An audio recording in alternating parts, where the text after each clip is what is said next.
গীবতের ভয়াবহতা জানার পর চেষ্টা করি দূরে থাকার, কিন্তু কিছুদিন পর আবার গীবত হয়ে যায়। এখন গীবতের তওবা কিভাবে করব? এর থেকে দূরে থাকার উপায় কি? আপনারা গীবত কাকে বলে চিনেন তো?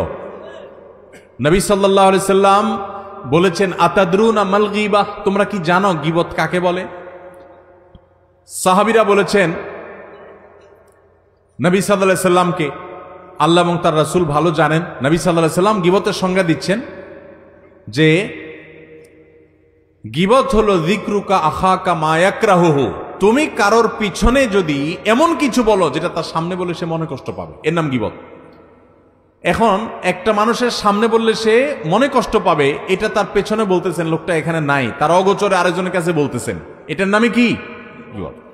এখন যদি সেই দোষটা তার মধ্যে থাকে তাহলেও কি গীবত হবে? কি বলেন? গীবত হবে। আমাদের দেশে যারা গীবত করে সবাই কম বেশি গীবত অনেক সময় হয়ে যায়, আমাদের দ্বারা আল্লাহ আমাদের মাফ করুক। গীবত করার ক্ষেত্রে কিছু লোক আছে যারা গীবত করে, গীবত করার সময় শয়তান তাদেরকে একটা মাসআলা সাপ্লাই করে। কি সাপ্লাই করে? একটা মাসআলা। কোন মুফতি সাহেবে দেয় না, কে দেয়?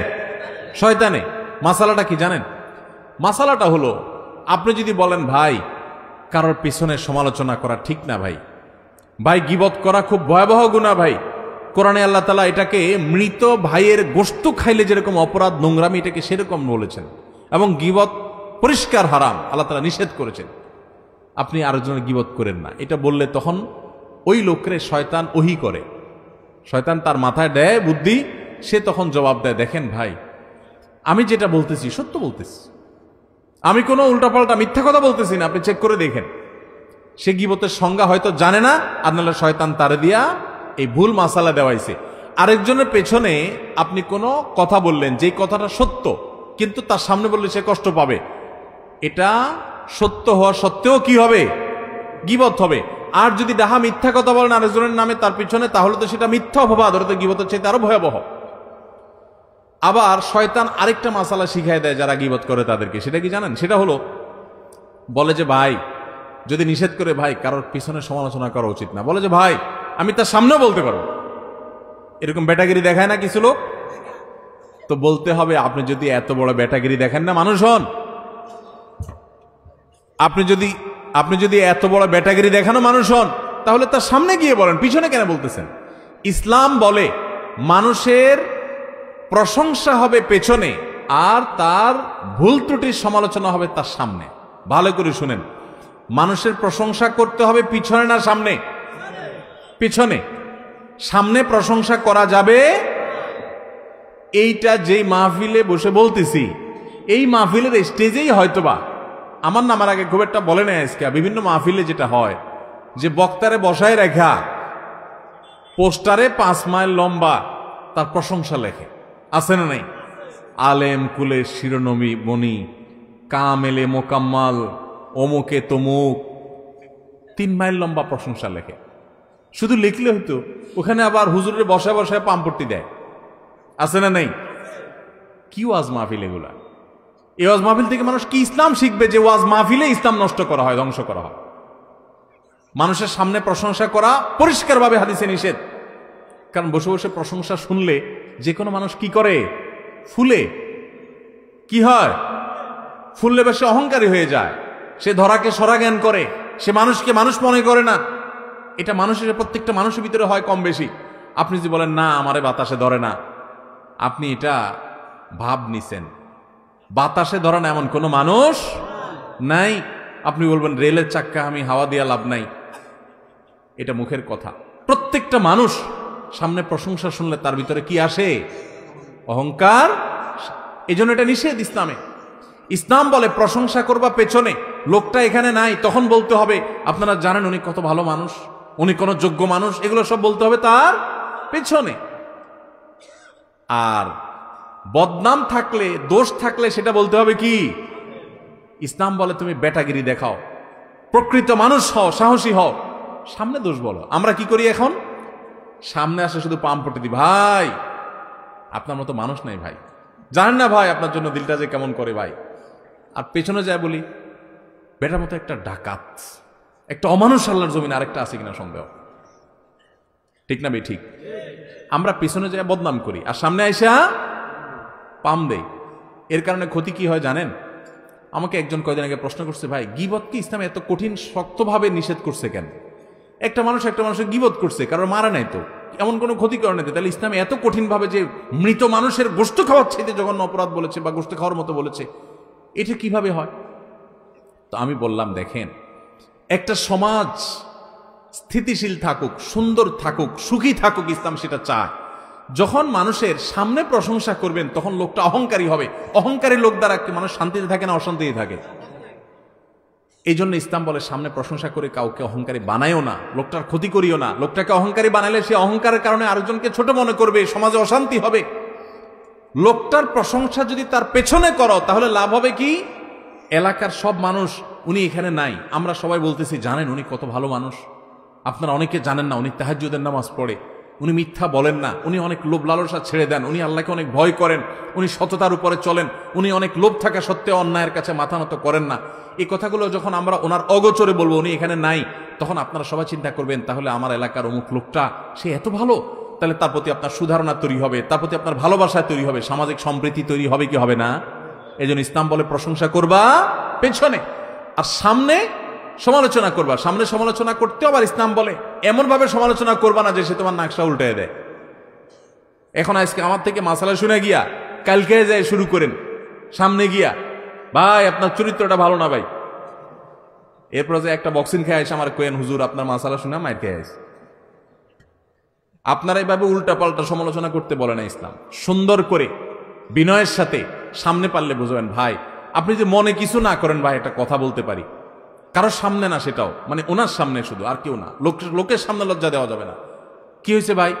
ভাই আপনি মনে কিছু করেন না, আপনার এই কথাটা ভাল লাগে না, আপনি বিভিন্ন সময় বলেন, আমার কথা ভুল হলে মাফ করে দিয়েন ভাই, আপনি একা একা চিন্তা করে দেখেন। এভাবে যদি আপনি একটা মানুষকে বলেন, সে কি রাগ করার কথা?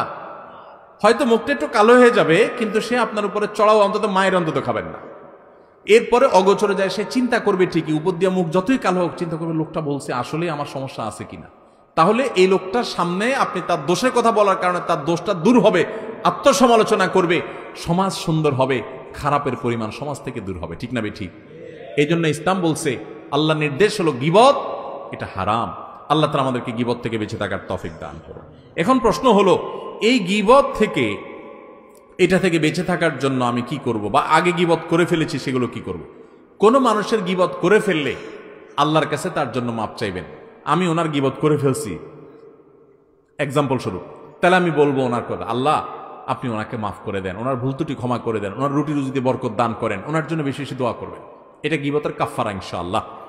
আরেকটা হলো, গীবত হয়ে গেছে, তওবা তো করবেন, লজ্জিত আল্লাহর কাছে মাপ চাইবেন। গীবত হয়ে গেছে, এই লোকটার যাদের সামনে বদনামি করছেন তাদের সামনে আবার যাইয়া পারলে তার সুনাম যেটা তার মধ্যে আছে, মিশামিশি না, সেটা আবার বলবেন যে ভাই লোকটার কিন্তু একটা ভালো গুণ আছে, ওই দিন তো আমি একটা খারাপ কথা বলছি, তার কিন্তু ভালো কিছু জিনিস আছে, লোকটা কিন্তু এই দিকটা ভালো, সে কিন্তু ভাই কখনো কারোর সাথে রাগারাগি করে না, গালাগালি করে না, সে কিন্তু ভাই নামাজ ছাড়ে না, সে ভাই কারোর হক কিন্তু মারে না। তাহলে এটা কিছুটা হলেও তার ক্ষতিপূরণ হবে। আর যদি সুযোগ থাকে তার কাছে মাপ চাওয়ার একান্তে, ভাই মনে কিছু করেন না, আপনার পেছনে আপনার একটু বদনাম করে ফেলছি, কি করছি আর জিজ্ঞাসা করেন না, আমার অন্যায় হয়ে গেছে ভাই, আমার মাফ করে দেন। যদি মাপ চাওয়ার সুযোগ থাকে চাইয়েন।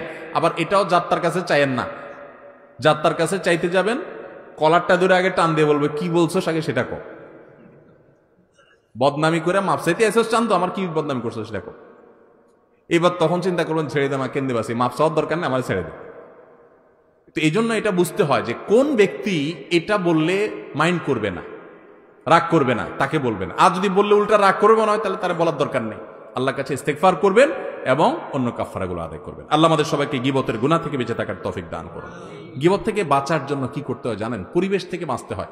আমি যখন মাদ্রাসায় পড়ি, অনেক ছোট ছিলাম, দাড়ি গজায় নাই তখন, চট্টগ্রামে হাটাজারি মাদ্রাসায় পড়ি। আমার মনে আছে, আমার এক ছাত্র ভাই ছিলেন, কুমিল্লা বাড়ি, নাম আব্দুল কাইয়ুম, জানি না কোথায় আছে কি করে, কোনো যোগাযোগ নাই, কিন্তু আমার খুব কাছের ছাত্র ভাই ছিলেন, একই ক্লাসে আমরা পড়তাম। তো আমার সে ক্লাসমেটটা খুব মোত্তাকি পরহেজগার ছিল, অনেক বেশি মোত্তাকি পরহেজগার। এ আল্লাহর বান্দা, আমার এখনো মনে আছে যে ছাত্রদের মধ্যে দুই চারজন একসাথে হইলে আরেকটা ছাত্রের ব্যাপারে অনেক সময় সমালোচনা হয়, গীবত হয়, কারণ গীবতটা তো শয়তান এখন আমাদের কাছে ঘি ভাত করে দিছে। গীবত এখন কি হয়ে গেছে? ঘি ভাত।